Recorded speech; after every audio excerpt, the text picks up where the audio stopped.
عمرك جربت تدفع تمن غلطة مش غلطتك؟ طالما ما جربتش بلاش تصدر أحكام. اختلال الهوية الجنسية ده ابتلاء كبير، مرض واختبار من ربنا أنقذك منه وصاب غيرك، فخليك رحيم وارحمهم من لسانك. النهاردة هنتكلم مع عمر ورحلة عبوره الجنسية من أنثى إلى ذكر. أهلا بيك يا عمر. اهلا بيك. عمر، أنا عايزاك تحكي لي قصتك من البداية. انا والله يعني انا كنت بنت قولي الأول أنت منين؟ من منصور من المنصورة. واتولدت في المستشفى ولا في البيت؟ في المستشفى.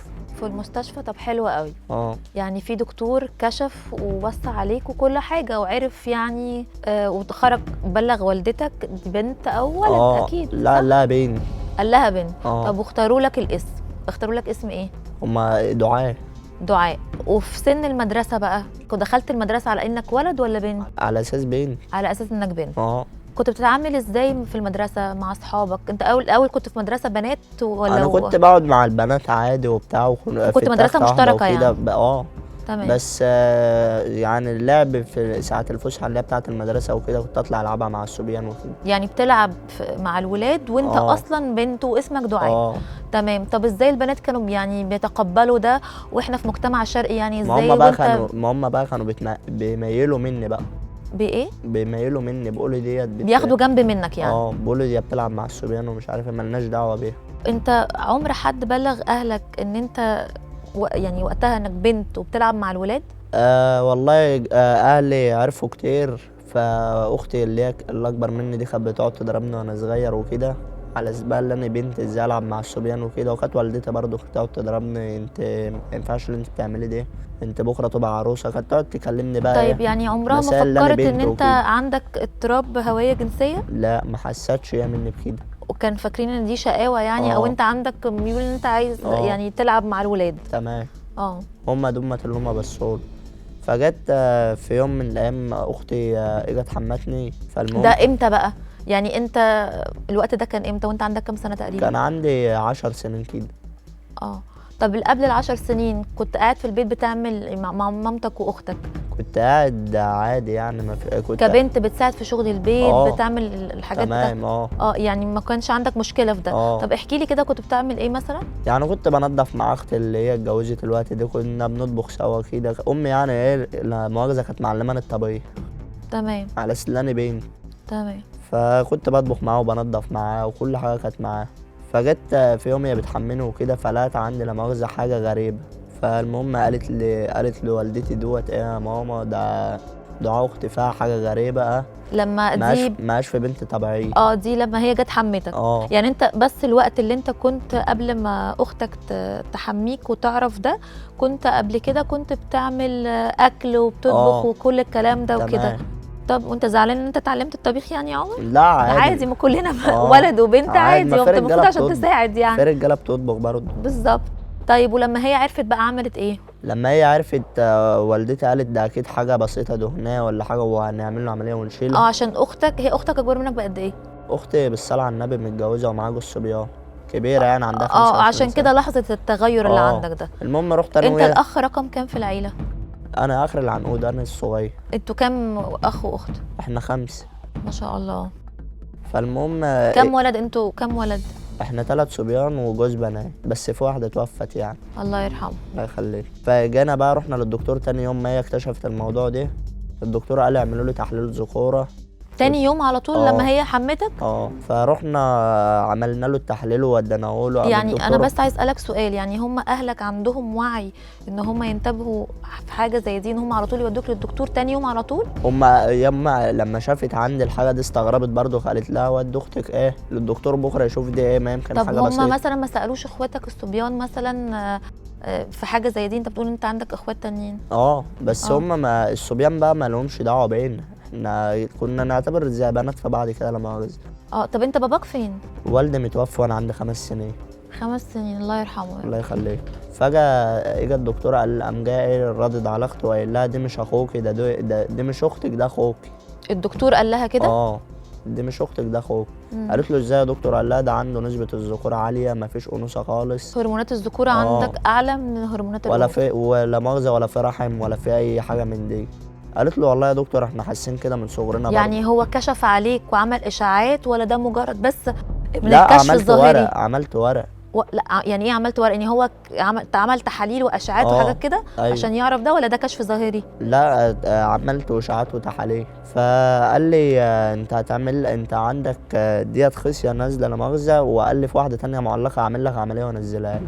قلت له تمام. فجيت علشان ان انا اعمل العمليه الاخيره ديت، قال لي انت لازم تطلع ايه، هتجيب لي الدكتور اللي انت عامل عنده في السجل. قالوا لي كده الدكتور اللي انت عامل عنده يعني هو اوريدي عمل لك، يعني هو بالفعل عمل لك عمليه اللي هو نزول الخصيه. تمام. كده في اتنين تمام زي اي راجل. فقال لي انت عشان تعمل العمليه الاخيره ديت هتجيب لي تقرير طبي من الدكتور اللي عامل لك العمليه اللي انت من انثى بقيت ذكر. ده نفس الدكتور؟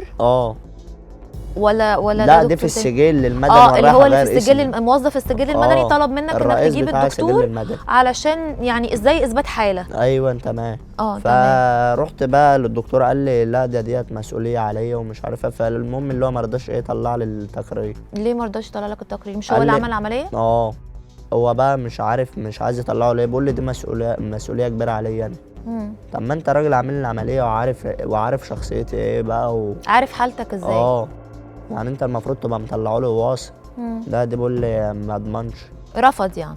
طب التحاليل اللي بتثبت ان انت ذكر دي مش كفايه ان انت تطلع البطاقه الشخصيه بتاعتك او تثبت ان انت ذكر مش انثى؟ هو قال لي اي ورقه مش شرط التقرير، بس ودت لهم انا تحاليل وقروه كده بقى له دي برضك مش كفايه، لازم التقرير بتاع الدكتور اللي عامل لك العمليه. طب هما دلوقتي الدكتور رافض، ايه الحل؟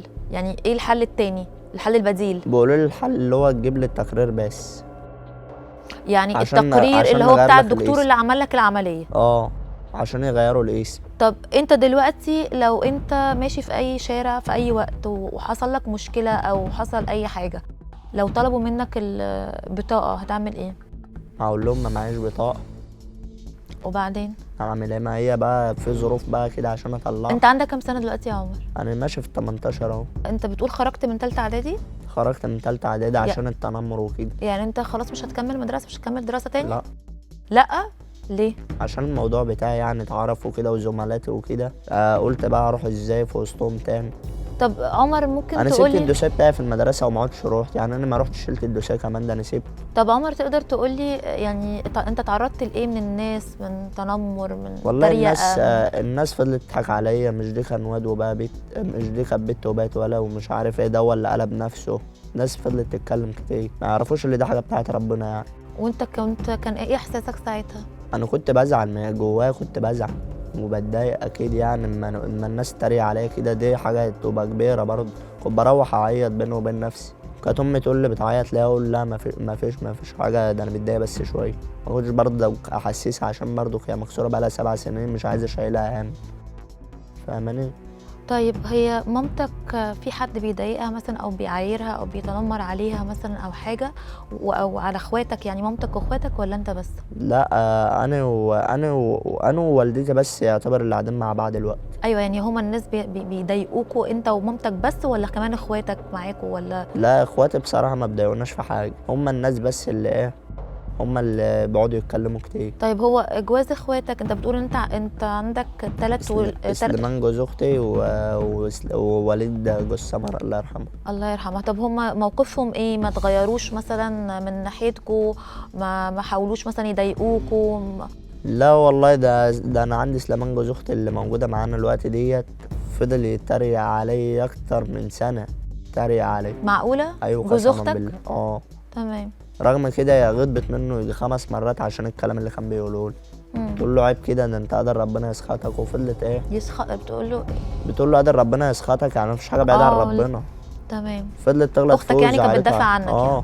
فزعلت منه كذا مره بسبب انا يعني وكده. انا بصراحه يا عمر مبسوطه جدا من موقف مامتك واخواتك، ربنا يخليهم لك، هم السند والظهر يعني، ان هم ما تخلوش عنك ولا يعني تمام. رفضوا الوضع اللي انت فيه ده. بس هو برضو الغلط كان من والدتي اللي هي ما اكتشفتش فيها الحاجه دي من صغري، عشان هي برضو كانت جاهله يعني ما اتعلمتش.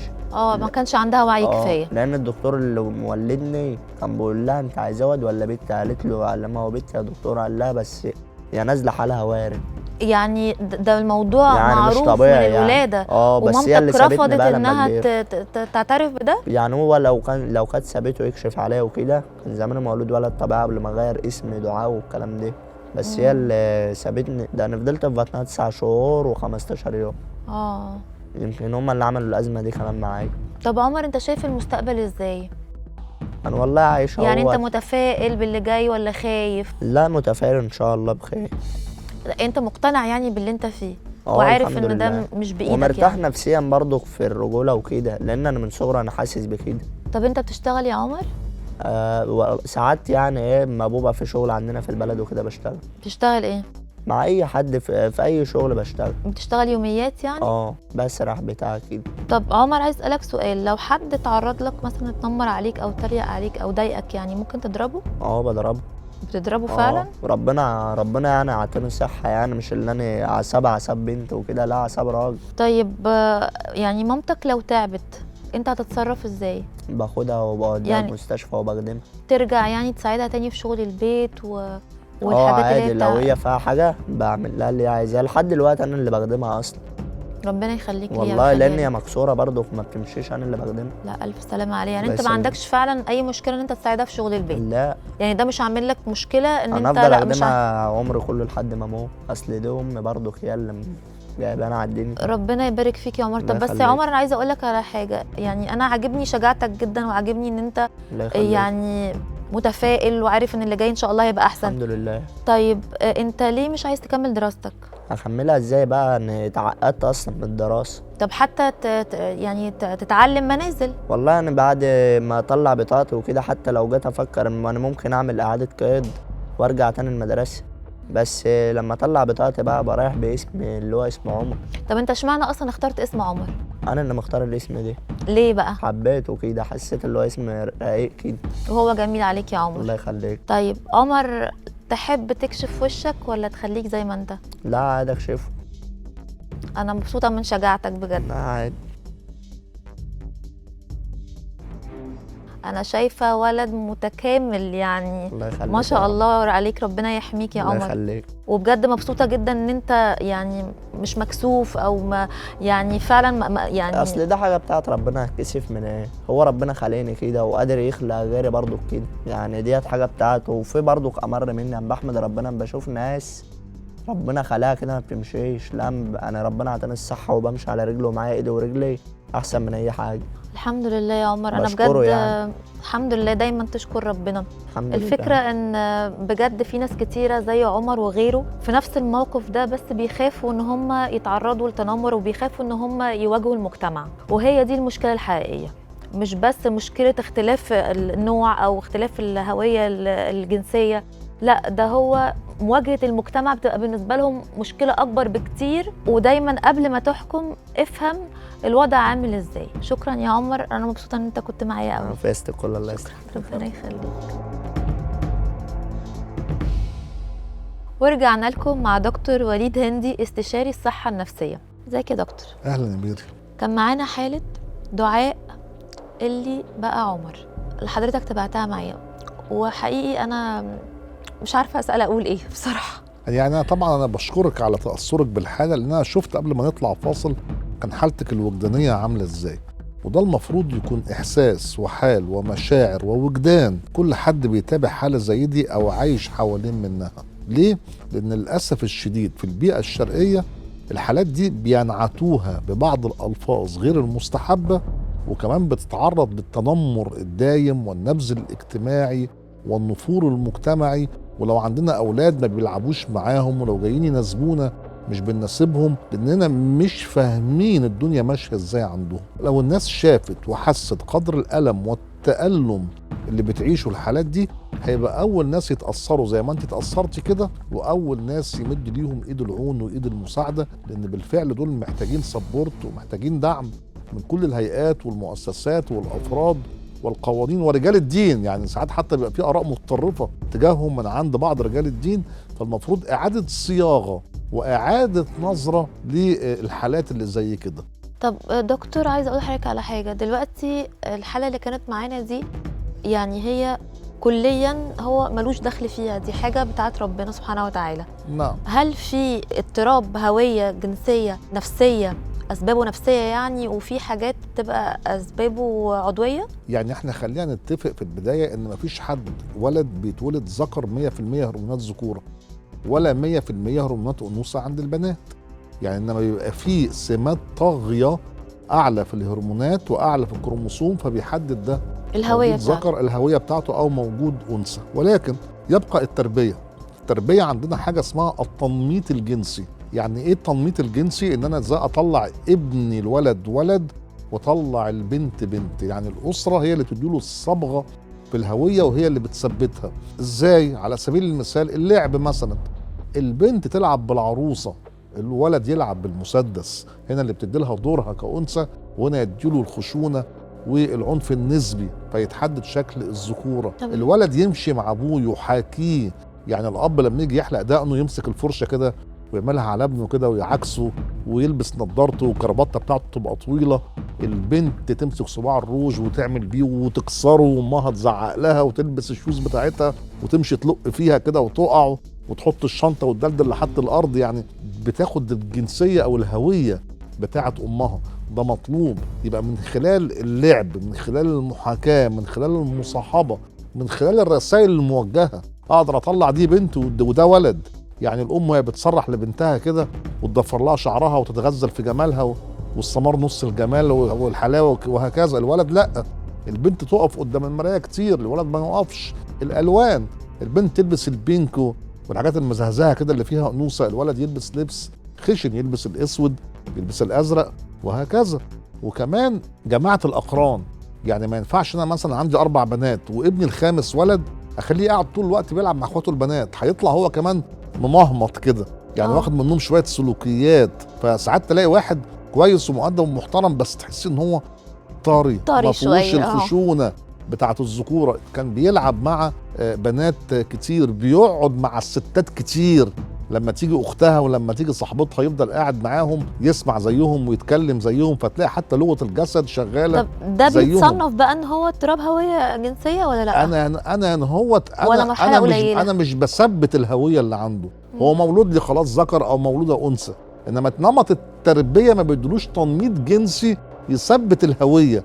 فلما يجي يكبر ياتي بالسلوكيات فما فيهاش تفارق بعيد، فالناس يلتبس عليها الامر او تبتدي تقول لك ده عنده اضطراب هويه. هو ذات نفسه ساعات يحس ان الميول بتاعته مختلفه، بيبقى بينزعج لما يبقى قاعد مثلا في وسط صبيان لانه متعود ومتربي مع البنات، يقعد مع البنات. طب حالة على عمر فكره الهدوم برضو، لان عندنا كبيره في البيئه الشرقيه. ايه هي؟ في بعض الطبقات اللي هي الفقيره او المحرومه بيلبسوا الاولاد لبس بعض.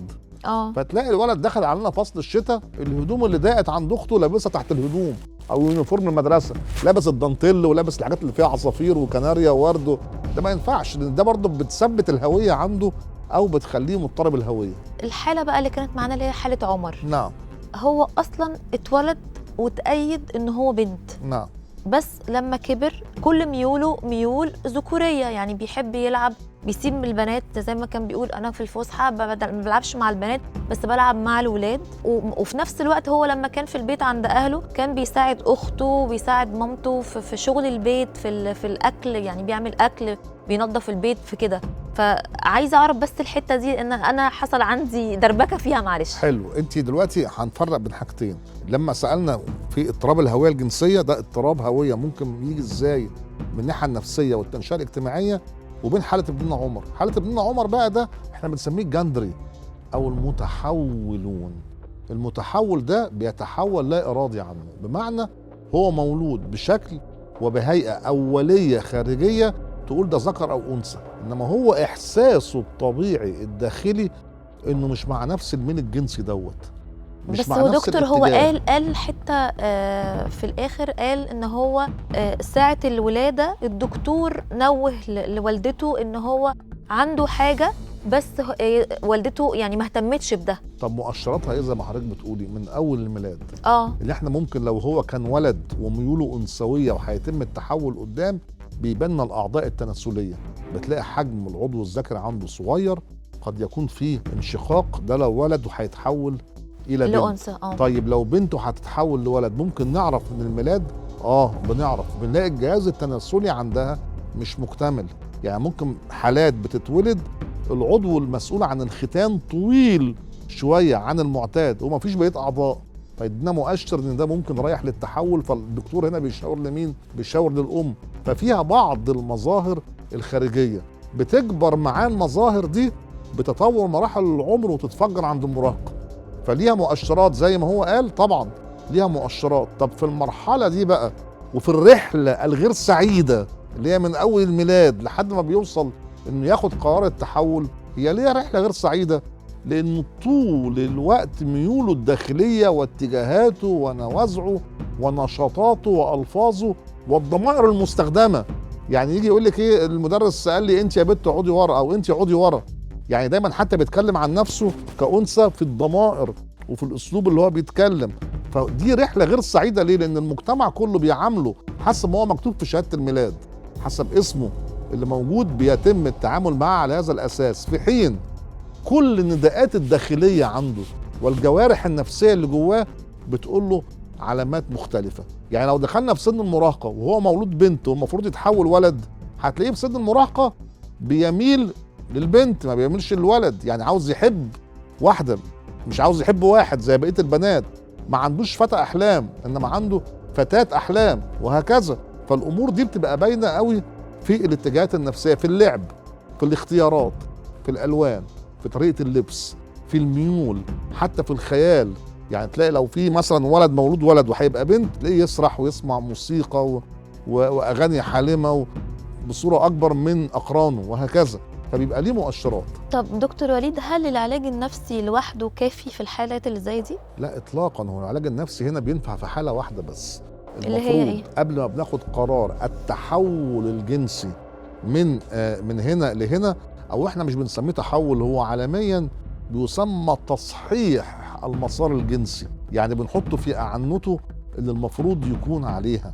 فبنعمل ايه؟ المفروض بيكون خاضع للفحص لمده 2 سنين من قبل دكتور ومن قبل دكتور نفسي.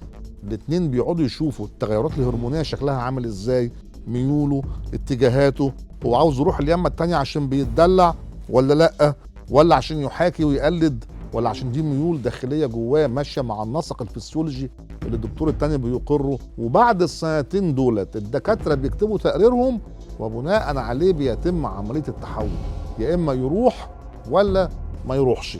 فالعلاج النفسي طبعا مستحيل يبقى هو الكفايه. ليه؟ لان احنا ساعات اصلا عندنا حالات اسمها الانترسكس. الانترسكس ده هو مولود ذات نفسه الكروموزومات اللي عنده متوازنه، لا هو رايح هنا ولا هو رايح هنا، فلسه مش عارف عنده الدنيا ماشيه ازاي. ادي مثلا حاله من الحالات. حالات تانية بيجي في وقت بيحصل له تغيير هرموني، انخفاض مثلا في هرمونات الذكوره فيتحول لانثى، او العكس ارتفاع هرمونات الذكوره لو كانت هي بنت فتتحول اليمه التانية. دي كلها امور مالهاش علاقه بالناحيه النفسيه، انما ليها علاقه بالناحيه الهرمونيه والفسيولوجيه والعضويه، لازم يشرف عليها بعض الدكاتره. الدكتور شغلته كمان النفسي مش انه يكتب تقارير في مرحله السنتين اللي هيتم فيهم العمليه بعدها ولا لا، ان يبتدي يهيئه نفسيا ويهيئ المحيطين معاه بتقبل الوضع الجديد. ليه؟ لان هو لو هو بنت وتحول لولد الناس فاكره كده قصه انتهت. لا، هي ما انتهتش. هو بيخش في الصراعات مع ان هو اولا هيغير اوراقه ازاي، يتحول اسم الجنس واسم النوع، هل القوانين تسمح ولا لا، والقوانين لو سمحت الاعراف بتتقبل ده ولا لا. احنا شفنا جامعه زي جامعه الازهر فصلت مره واحد اللي هو سيد عشان حول الى سيده وما حولش بارادته. هل لو راح تقدم لواحده هيقول لها ايه؟ هل هيتقبل فكره انه يبقى عقيم؟ لان على فكره ما بيخلفوش، ده حقيقي. فانا ازاي اهيئه للي جاي في مستقبله انه حتى لو اتجوز وتم قبوله انه ممكن ما يخلفش بعد كده؟ بيخش في مراحل علاجات صعبه جدا بعد التحول، الناس مش واخده بالها من ده. طب دكتور، عايز اسال حضرتك سؤال. دلوقتي الحالات اللي زي دي، وزي ما حضرتك دلوقتي بتشوف ان ناس كتيره قوي واطفال كتيره بتقبل على الانتحار، هل في الحالات اللي زي دي لما المجتمع بيجي عليهم بالزياده ويبقى في تنمر بزياده وحاجات بتضايقهم، ممكن ان هو ينتحر او ان هو يأثر على نفسيته بحاجه اكتر من كده؟ اول الازمات او الاثار النفسيه المترتبه على ده الكآبة والشعور بالاكتئاب أو يجيله مرض الاكتئاب. 20% من اللي عندهم اكتئاب بيميلوا للانتحار، يعني بيعملوا محاولات انتحارية، وبالتالي هو لو دخل في مرحلة الاكتئاب لازم في بعض الأحيان لو وصلت معاه لذروتها قوي يروح لناحية الانتحار. عشان كده شغلة الدكتور النفسي في السنتين بتوع التقييم برضه ان يبقى شايف ويهيئه لده. وشغلة الدكتور النفسي اساسية في مرحلة ما بعد التحول. ليه؟ لان هو مش مجرد انه بيتحول يصبح ذكر زي ابننا عمر، لا، قصة مش كده. ده المفروض يتعمل له عمليات اخرى لإعادة توزيع الدهون اللي موجودة في الجسم، لشفط وسحب وبعض الامور اللي هي البارزة عنده كأنثى ولكن هيتحول كذكر.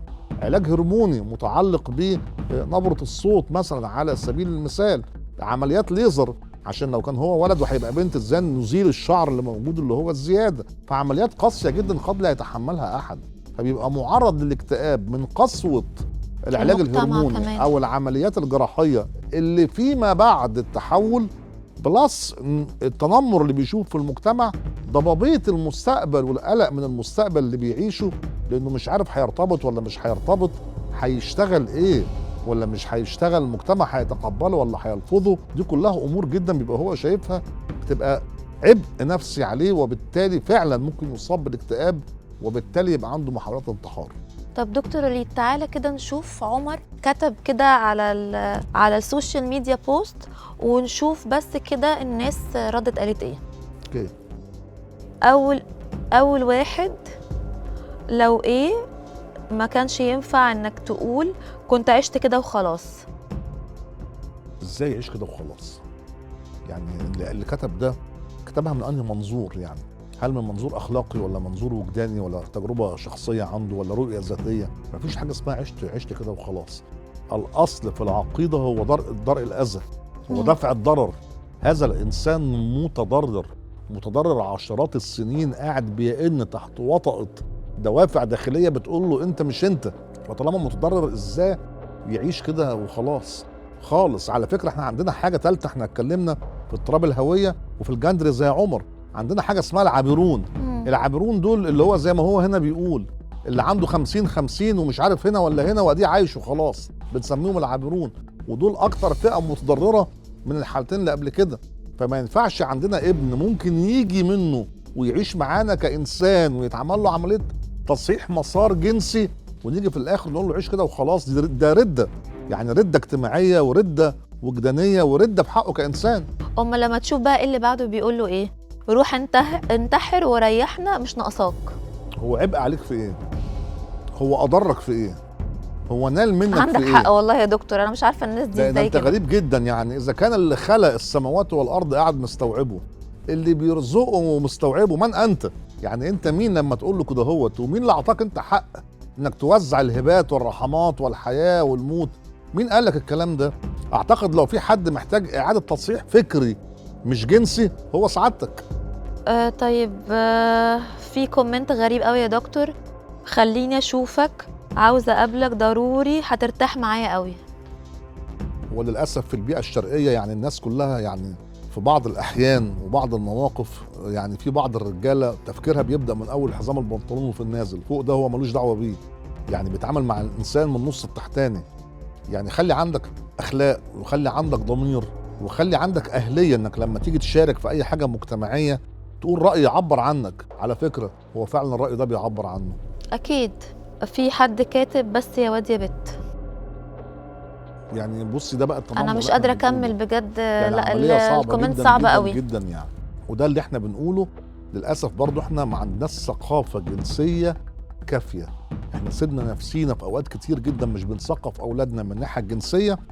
ولذلك احنا بنقول دايما التربيه الجنسيه يعني لا تقل عن التربيه الاخلاقيه، لا تقل عن التربيه الدينيه، لا تقل عن التربيه البدنيه. احد اشكال التربيه الوعي بالجسد، التعامل مع المشاكل الجنسيه اللي ممكن تعترينا، التحرشات الجنسيه، التحولات الجنسيه، دي كلها امور لازم نربيها في اولادنا عشان ما نلاقيش المنتج القبيح اللي شفناه في الرسائل دي. طيب دكتور وليد، انا عايزه حضرتك تبص للكاميرا بتاعت حضرتك وتوجه كلمه للمتنمرين او اي حد ممكن يضايق او يزعل حد من اللي هم اللي عندهم اضطراب الهويه الجنسيه ان هم اللي هو هيعرفوه ده هيروحوا بيهم على فين، ممكن يؤدي للانتحار او الحاجات اللي حضرتك ذكرتها.